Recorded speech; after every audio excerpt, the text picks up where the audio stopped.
So at the ripe age of 27, I figured that I have no idea who I am. I never really knew what I liked, what I disliked. I followed the canons of what the society and my mother and my friends expected of me and wanted me to be.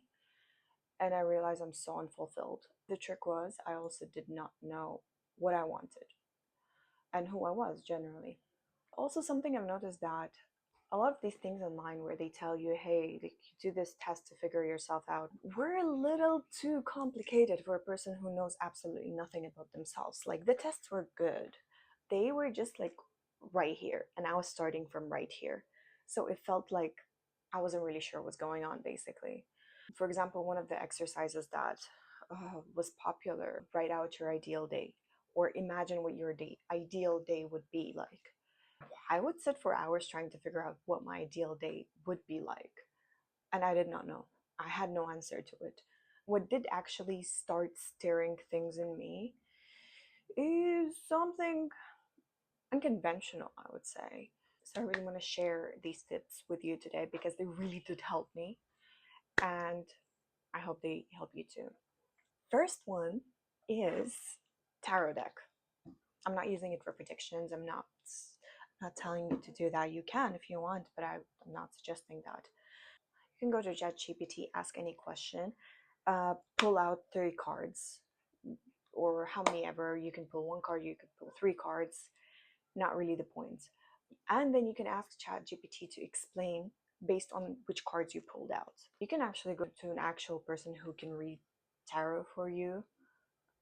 That's not the point. The point is what's going to be happening in your mind. Don't pay attention to what the cards tell you. Pay attention to how you react to what you're reading about yourself. You see, the thing is, we do know who we are and what we want subconsciously. Sometimes it's very, very deep, but it's there. And this just kind of helps you figure it out. If you don't agree with it, you're going to forget it. That's the thing. Pay attention to what you agree with. If it says you're meant to be a creative person and you feel like you're agreeing with it, maybe that's the direction you should be going. I wouldn't say that you can expect very clear answers from the get-go. If you didn't know who you are and what you wanted for years, you can't really expect to figure it out in one day. It will come in waves. If you keep doing these certain exercises, some may not work for you, some will. It's not going to happen in like one big go. It's going to happen in like small increments, waves more, like I would say. Now, another thing is, people do mention that a lot. This is not something new, but journaling. I'm big on writing. Not everyone is. That's okay. But the point is to get all the clutter inside your head outside. Whether you do it by writing, whether you do it by just talking, doesn't really matter. You can do voice notes of all the stuff that's going on in your head. Why I mentioned journaling to get to know yourself better. With journaling, you do see a little bit of an immediate effect where you don't have all the clutter in your head. But the major benefit, I think, happens a little bit afterwards, where you read some of the things you've written and you see certain patterns. You're struggling with this certain thing, or you're choosing this path in relationship, this path in careers. You're bound to see some patterns of your personality that you might not recognize in the moment, but you basically analyze your behavior and your thoughts. I think of it as a scientific experiment. When I read back my journals and I'm like, okay, I did not see that happening in the moment, but now that I'm looking back at it, I'm like, yeah, okay, that makes sense. That was a problem. Like, next one might be a little, I would say a little unpleasant actually, because you have to face your shadow self a little bit. I would say this is actually pretty fast way to figure out what you like, what you dislike. Pay attention to who you admire and what you admire them for. And there's another side of the same coin, is pay attention who you're jealous of or who you are judgmental of, and for what. We're frequently jealous of the fact that they're doing it and we are not, and we want to do it, but for some or the other reason we don't allow ourselves to behave that way. That's not always the case, of course, but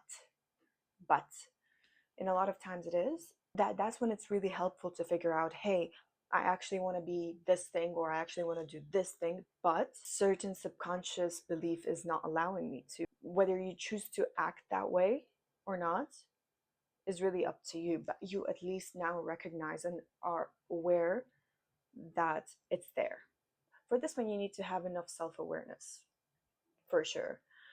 Another thing is role play. When you're trying to figure out who you are, what you want, and honestly, I think that's applicable throughout your life. You're gonna pivot and you're gonna change your preferences. Your preferences are gonna change, and that's the entire life process, basically.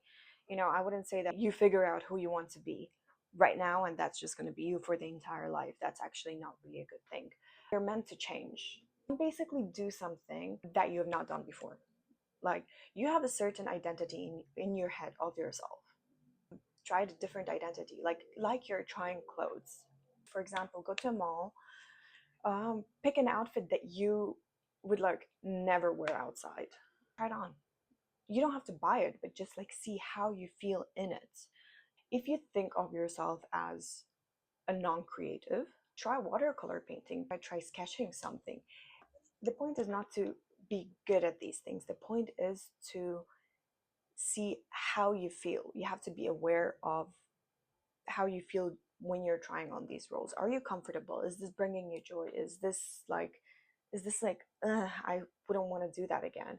I'll give you an example of like one of the things I've done to figure out what I like, what I dislike. When I started my workout journey about like a year ago, I didn't only want to go to the gym to do strength training. It got kind of boring for me. I wanted to like bring in some classes, and I was a really inactive person, so I didn't know what I liked, so I started going to all of them. I went for Pilates. I went for um, kickboxing, I think. I went for Muay Thai. I went for kickboxing. I went for yoga. Um, and some of them I liked. And then there was one thing that I absolutely hated: spin class. Everyone thought like everyone was raving about it. And I signed up for 6:30 a.m. Spin class. The ones where the room is dark and they're playing really loud music. It feels like a club. Um, so I was like, oh yeah, like I don't go to clubs, but it sounds fun, you know. I nearly had a panic attack. Like, I wanted to walk out multiple times out of that class because why are you yelling at me? The bikes are so close. Other people's sweat is like dripping on me. I absolutely hated it. But hey, that's how you figure out what you like and what you dislike. And the last one would be is something that I've seen people online call a spoon test. Essentially, you consider a spoon as a unit of your energy. When you're doing a task, you're asking yourself, is this giving me a spoon or is this taking away my spoon? Essentially, is it draining you or is it fulfilling you? Is hanging out with this person consistently taking my spoons away? Like, sometimes it happens where you go hang out with your friend and like you don't feel too good after. If it is a consistent thing, like every single meeting you're drained, yeah, that's probably not for you. Basically, with every single thing that you do, you just ask yourself, is this giving me or is it taking from me? We're talking about energy in this sense. You may have noticed a theme across all these points is essentially paying more attention to yourself, like how you react to things physically in your body. Sometimes the reaction is visceral, and mentally as well. For some reason, a lot of us weren't taught that as kids. The way it should be done is you get to know yourself as a kid or as a teenager. That's why kids rebel, kids try out things, kids try your boundaries as well. As a teenager, you try different, once again, different roles. But some of us were kind of suppressing that, be it because of parental expectations, society. We weren't supposed to act out. But the thing is that acting out during those teenage years is frequently how you figure yourself out. And now sometimes we can't really do much about things that we dislike. Like, for example, you hate your job, but it pays well. That's when you got to make a decision. Hey, can I pull through with this? Or can I find a different job? Or it's essentially that. You have to just pay attention to how you react to things. It takes practice. I will say this from I think I've already mentioned this, but I will repeat this again. It's not a one time off concept. Once you started, you have to continue building that trust with yourself. You have to start listening to yourself. I think that's a major problem with not knowing who you are and what you want to be, is like you don't really trust yourself to make certain decisions or to act a certain way.